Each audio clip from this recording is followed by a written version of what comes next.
Imagine toilet paper, soft, white, 3-ply, with chamomile, the kind you never part with, whether at home or on your travels. Now throw it away, completely. You're a Roman legionnaire. You've walked 20 kilometers through the mud. You've carried 30 kilograms of armor. You've just eaten some spelt porridge, which has already begun to ferment in your stomach. And now it's here. Your body needs to get out, but there's no paper, no roll, no napkin, not even a scrap of newspaper. What will you do? How did Roman soldiers wipe themselves without toilet paper? The answer won't please you, but it will shock you, because the Romans had a system. Cruel, brilliant, and very dangerous. Let's go. For starters, forget everything you know about Roman baths and marble toilets. Yes, Rome had public toilets. Yes, aqueducts ran beneath them. Yes, wealthy Romans used a sponge on a stick, a tessorium, which they washed in vinegar between uses. Sounds almost civilized.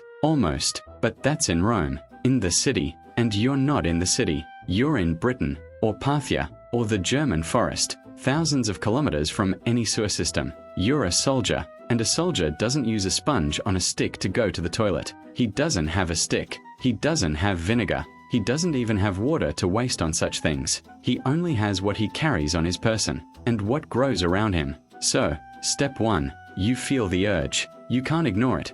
The Roman diet of grains and legumes does its work quickly and mercilessly. You move away from the camp, about 30 meters, no further.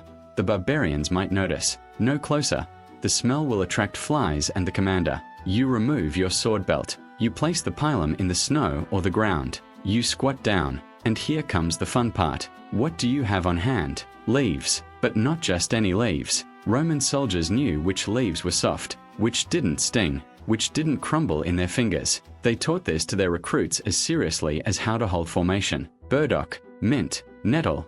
Yes, nettle, but only old, dried out ones. Fresh nettles are torture. Sage was popular in the Mediterranean. Large, velvety, almost like fabric. But the problem is, leaves are a luxury. They don't exist in winter. They don't exist in the desert. They don't exist in the mountains. And then the Romans used a second tool. Stones. Smooth river stones. They work like this. First, they applied a warm stone.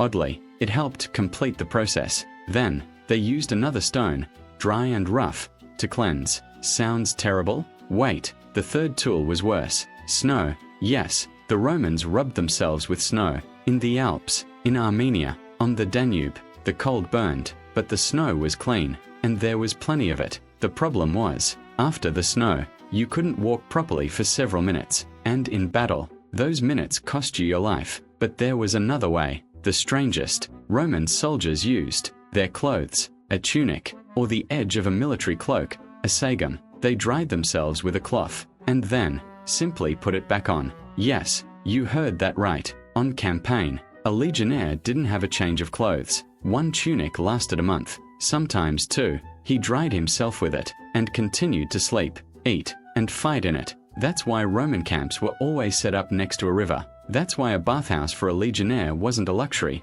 It was a necessity, because if you don't wash at least once a week, your tunic begins to decompose. Right on you. Bacteria, lice, a smell that could be smelled a mile away. Now imagine you're going on the attack. You're screaming, you're running, and suddenly you feel the cloth sticking to the spot you wiped with it yesterday. It's not just discomfort, it's a risk of infection. Roman surgeons knew that soldiers with dirty clothes were 3 times more likely to develop gangrene after a leg or stomach wound. Why? Because feces got into the open wound, through the hem of the tunic, through dirty hands, through a belt that you touched after going to the toilet and didn't wash. Legionnaires didn't just die from the sword, they died from their own hygiene. And here's the key. The Romans weren't stupid. They knew this problem, and they had a secret tool that history books don't mention. Vinegar. Every soldier carried a small flask of vinegar, not for drinking, for disinfection. They washed their hands with vinegar. They wiped their tessorium stick with vinegar, if they had one,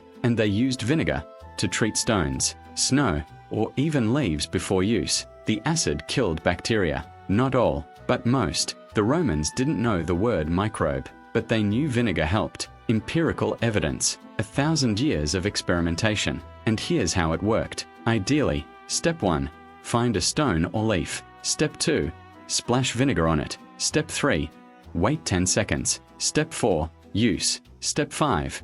Wash your hands with the rest of the water from the flask. If there was no water, hands were wiped on the ground or on the same tunic. But still, vinegar made the process safer. That's why Roman soldiers cherished vinegar so much. It wasn't a seasoning. It was a weapon against dirt, against death. And now a comparison. Persian archers used sand, rough, sharp, like emery. Greek hoplites used clay, mixed with water and